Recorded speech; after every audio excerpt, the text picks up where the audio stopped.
40 foot উচ্চতা, 9 চূড়া বিশিষ্ট 3 তলা মন্দির।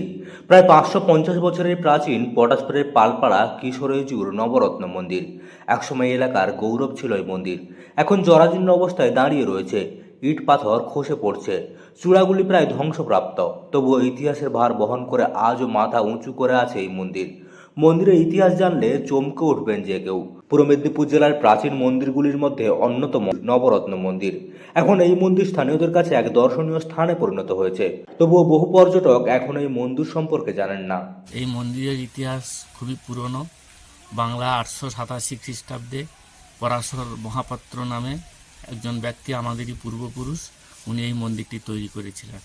উড়িষ্যা থেকে সমস্ত মিস্ত্রি এনে সেই কলিঙ্গ রাজার জায়গা থেকে, ওইখান থেকে এসে জমিদারি প্রথা এখানে চালু হয় এবং এই মন্দিরটা স্থাপন করা হয়। এটা প্রায় 887 সালের তৈরি, মানে প্রায় 550 থেকে 600 বছর কাছাকাছি এর বয়স হয়ে যাবে।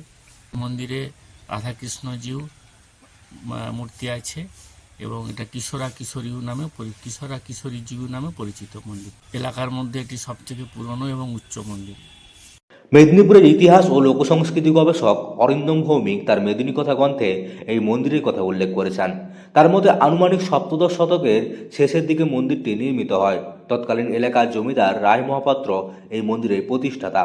প্রতাপ ভান বা নাইঙ্গা দণ্ডপাটের শেষ রাজা অমর সিংহের মৃত্যুর পর রাজ্যের 9 আনা অংশের অধিকারী পান রায় মহাপাত্র পরিবার। এরপরেই তারা জমিদারি পত্তন করেন। সেই সময় থেকেই কিশোরীজিউর উপাসনা শুরু হয়। ধীরে ধীরে মন্দির এলাকায় ধর্মীয় ও সামাজিক কেন্দ্র হয়ে ওঠে। বহু উৎসব ও পার্বণের সাক্ষী থাকে এই মন্দির। আঞ্চলিক ইতিহাস গবেষক মন্মথ দাস মন্দিরটির গঠন সম্পর্কে বিস্তারিত বর্ণনা দিয়েছেন তার পটাশপুরে সেকাল একাল গ্রন্থে। মন্দিরটি 20 ফুট বর্গাকার, উচ্চতা 40 ফুটেরও বেশি। 9 চূড়া বিশিষ্ট এই মন্দিরের 3 তলায় একসময় ওঠা যেত। বর্তমানে কেন্দ্রীয় চূড়া ছাড়া বাকি সব চূড়াই বিনষ্ট। মন্দিরের অলঙ্করণও প্রায় মুছে গেছে। প্রবেশপথের দেওয়ালে কুর্ম, মৎস্য, বরাহ ও নৃসিংহ অবতারের টেরাকোটা ফলক এখনও চোখে পড়ে। দীঘা থেকে মাত্র কয়েক কিলোমিটার দূরেই রয়েছে এই ইতিহাস বিজড়িত মন্দির। পর্যটকদের কোলাহল থেকে কিছুটা দূরে নিরিবিলি পরিবেশে দাঁড়িয়ে আছে পালপাড়া কিশোরীজিউর নবরত্ন মন্দির।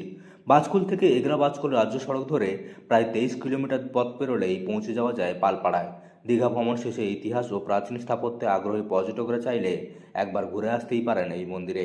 স্বল্প সময়ে কাছাকাছি একটি ঐতিহাসিক স্থান দেখার সুযোগ এনে দেয় এই পালপাড়ায় কিশোরীজিউর নবরত্ন মন্দির। পূর্ব মেদিনীপুরের পটাশপুর থেকে মদন মাইতির রিপোর্ট, লোকাল 18 বাংলা।